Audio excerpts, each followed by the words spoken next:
رسول اللہ صلی اللہ علیہ وسلم نے فرمایا، اے امت محمد صلی اللہ علیہ وسلم، واللہ جو کچھ میں جانتا ہوں اگر تمہیں بھی معلوم ہو جائے تو تم ہنستے کم اور روتے زیادہ۔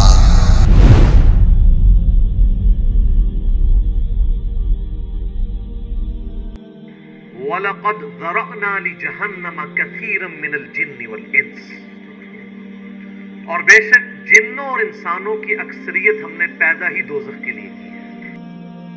وَلَقَدْ ذَرَأْنَا لِجَهَنَّمَ كَثِيرًا مِنَ الْجِنِّ وَالْإِنسِ، اور بے شک جنوں اور انسانوں کی اکثریت ہم نے پیدا ہی دوزخ کے لیے کی ہے۔ اللہم اجرنا من النار، آمین۔ لیکن یہ اللہ نے کوئی ظلم نہیں کیا، بلکہ اللہ تبارک و تعالیٰ نے اس کی ریزن بھی بتائی ہے۔ یہ اللہ کا ایکسپرٹ اوپینین ہے کہ یہ جو انسانیت اور جنات یہاں پہ آباد ہوئے ہیں، ان میں سے الٹیمیٹلی اکثریت دوزخ میں ہی جائے گی، بڑے کم لوگ ہوں گے جو جنت میں جانے میں کامیاب ہوں گے۔ جو سورۃ العصر میں بھی آیا، والعصر ان الانسان لفی خسر، زمانہ گواہ ہے اس بات پہ کہ ساری انسانیت گھاٹے میں ہے، سوائے ان لوگوں کے جو ایمان لے آئے، نیک اعمال کیے اور نیکی کی تلقین کرتے رہے اور صبر کی تلقین کرتے رہے۔ اس کے علاوہ پوری کی پوری انسانیت گھاٹے میں۔ اور دیکھ لیں زمانہ گواہ ہے کہ حضرت نوح علیہ السلام کے مخالفین تباہ و برباد کر دیے گئے، صرف 78 لوگ جو ہیں وہ کامیاب ہوئے۔ حضرت لوط علیہ السلام کی 2 بیٹیاں ان کے ساتھ بچائی گئیں، ان کی اپنی بیوی بھی اور پوری قوم تباہ کر دی گئی۔ پوری انسانیت گھاٹے میں چلتی آ رہی ہے، سوائے ان لوگوں کے کہ جو ایمان لے آئیں گے، نیک اعمال اختیار کریں گے اور حق بات کی تلقین کریں گے اور صبر کی۔ یہاں پہ سورہ الاعراف کی آیت نمبر 179 میں ہے کہ بے شک جنوں اور انسانوں کی اکثریت پیدا ہی دوزخ کے لیے ہوئی ہے۔ وَلِعَوْذُ بِاللَّهِ تَعَالَى لَهُمْ قُلُوبٌ لَا يَفْقَهُونَ بِهَا، ان کو ہم نے دل دیے تھے، عقل دی تھی، لیکن وہ اس سے سوچتے ہی نہیں ہیں۔ وَلَهُمْ أَعْيُنٌ لَا يُبْصِرُونَ بِهَا، ان کو ہم نے آنکھیں دی تھی لیکن آنکھوں سے دیکھنے کا سا دیکھنا نہیں دیکھتے، عبرت نہیں پکڑتے۔ وَلَهُمْ آذَانٌ لَا يَسْمَعُونَ بِهَا، اور ان کو ہم نے کان دیے تھے لیکن سننے والا سننا سنتے ہی نہیں ہیں۔ أُولَئِكَ كَالْأَنْعَامِ بَلْ هُمْ أَضَلُّ، ایسے لوگ چوپایوں کی مانند ہیں بلکہ ان سے بھی بدتر ہیں، جو اپنی عقل، آنکھیں اور کان استعمال کر کے حق بات تک پہنچنے کی کوشش نہیں کرتے۔ اولئک هم الغافلون، ایسے ہی لوگ ہیں جو اصل میں غافل ہیں۔ تو اللہ تعالیٰ نے یہ یعنی اس میں ایک غیبی خبر دے دی ہے کہ الٹیمیٹلی یہ ہونے والا ہے۔ مطلب کیا کہ اب جس نے تیاری کرنی ہے وہ خود تیاری کر لے۔ اس کو میں ایک مثال سے سمجھاتا ہوں کہ اس وقت تقریباً یہاں پہ 80 کے قریب لوگ بیٹھے ہیں، اور میں یہ کہوں کہ میں ایک گولی چلاؤں گا جس کو بھی لگ جائے، تو ہم میں سے کیا ہر شخص یہ سوچے گا کہ یار ایک ہی گولی ہے، 80 بندے ہیں، کسی اور کو ہی لگے گی، ضروری ہے مجھے ہی لگنی ہے؟ ایسا تو کوئی نہیں سوچے گا، سب دڑکی لگا دیں گے۔ لیکن آخرت کا معاملہ کیا ہے؟ بخاری اور مسلم دونوں کی حدیث ہے متفق علیہ کہ آدم علیہ السلام کو حکم ہوگا کہ جنتیوں اور دوزخیوں کو الگ کرو۔ حضرت آدم علیہ السلام پوچھیں گے کہ اے اللہ کتنے جنتی اور کتنے دوزخی؟ تو اللہ تعالیٰ فرمائے گا ہر 1000 میں 999 دوزخی اور صرف 1 جنتی۔ تو یہاں اگر 1000 بندہ اور میں کہوں ایک گولی چلے گی، ہر بندہ بھاگنے کی کوشش کرے گا، لیکن آخرت کے بارے میں یہ حال ہے کہ ہر ایک بندہ یہ امید لگایا ہوا ہے کہ وہ جو ایک بچے گا نا وہ میں ہوں گا۔ اور ادھر 1000 بندے کے اوپر ایک گولی چلائی جائے تو 1000 کا 1000 سوچے گا جو ایک پھڑکے گا وہ میں ہوں گا۔ بالکل 180 ڈگری سوچ ہے۔